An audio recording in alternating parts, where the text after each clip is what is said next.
Oke, selamat sore teman-teman semuanya. Assalamualaikum warahmatullahi wabarakatuh. Masih kembali bersama saya mengupas tentang sekilas tentang kusen beton.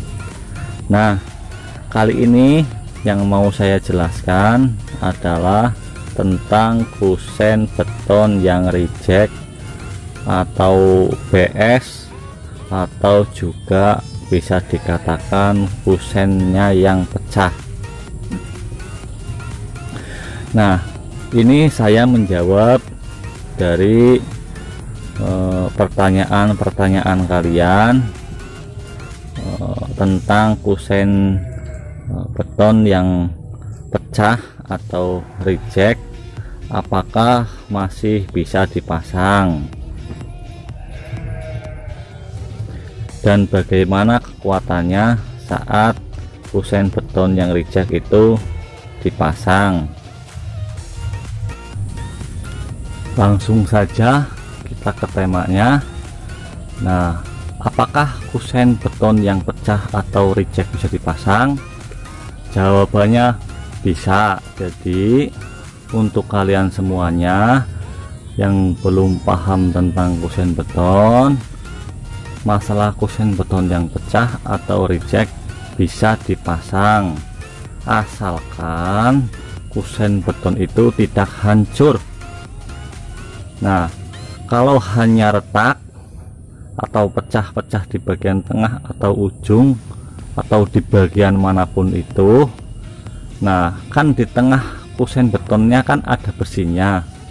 Jadi saat kusen beton itu pecah, tidak mungkin terbelah menjadi dua, masih tetap menyambung karena di tengahnya menggunakan besi.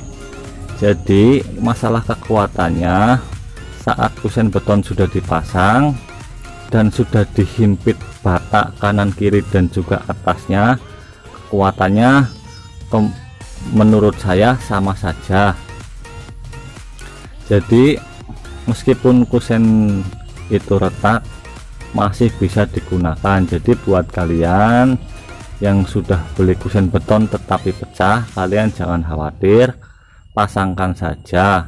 Kalau kalian ragu untuk memasangkannya, jangan dipasang di bagian pintu-pintu yang utama atau yang rawan.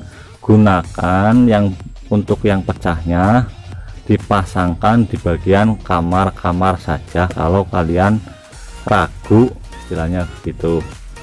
Nah, kalau untuk jendela bagaimana? Nah, untuk jendelanya meskipun retak sama saja di bagian manapun. Kalau yang untuk jendela tetap aman dipasangkan di bagian manapun. Nah, kalau untuk yang pintu tadi saya sarankan jangan dipasangkan di bagian pintu yang utama. Menurut saya sarankan dipasangkan di bagian kamar-kamar atau ke bagian dapur. Nah, satu lagi, kemarin ada yang bertanya, apakah kusen beton yang disimpan lama dan belum dipasangkan, mungkin bisa dikatakan tahunan disimpan belum dipasang, apakah bisa bengkok? Jawabannya bisa iya dan bisa tidak. Karena kenapa bisa bengkok? Karena istilahnya kadang menggunakan ganjelnya yang sebelah turun, yang sebelah tidak. Jadi bengkoknya itu karena terjadi keretakan pada kusen. Jadi kusen itu bisa dominan bengkok. Yang pertama. Yang kedua, tidak. Kenapa tidak? Selama kusen itu utuh, tidak retak sama sekali, tidak akan bengkok. Nah, kenapa kusen yang disimpan bengkok? Itu kemungkinan dari awal diantar kusen atau kita beli kusennya itu sudah bengkok dari sananya yang ketiga itu, dan kemungkinan ada keretakan yang sangat kecil, mungkin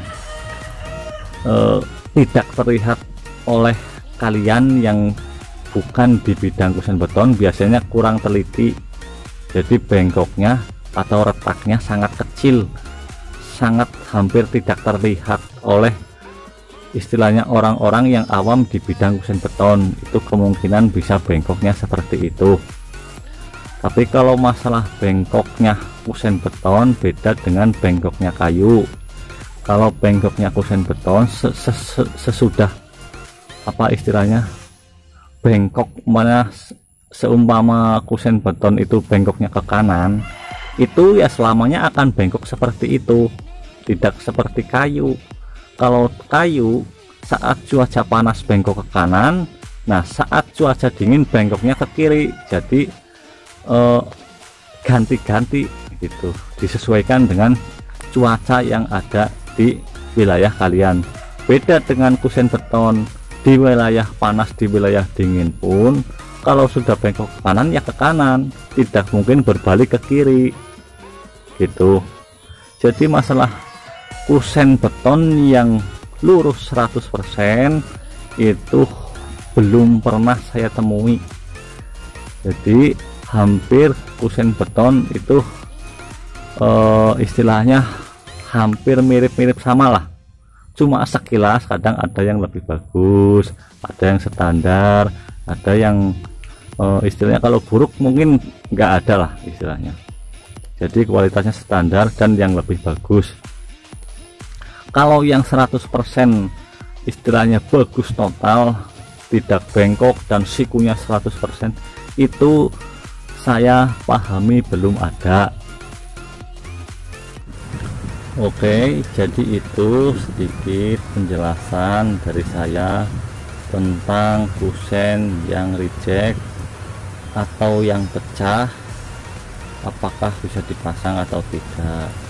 Jadi dengan penjelasan saya ini semoga saja kalian dapat memahaminya dan dapat dimengerti oleh kalian. Jadi oke, sekian saja dari saya. Saya ucapkan terima kasih untuk semuanya yang telah sudi mampir dan menonton video saya.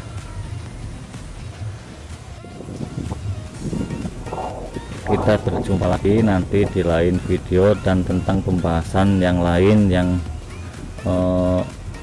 istilahnya ingin kalian tanyakan, nanti boleh kalian tanyakan. Sekian, assalamualaikum warahmatullahi wabarakatuh.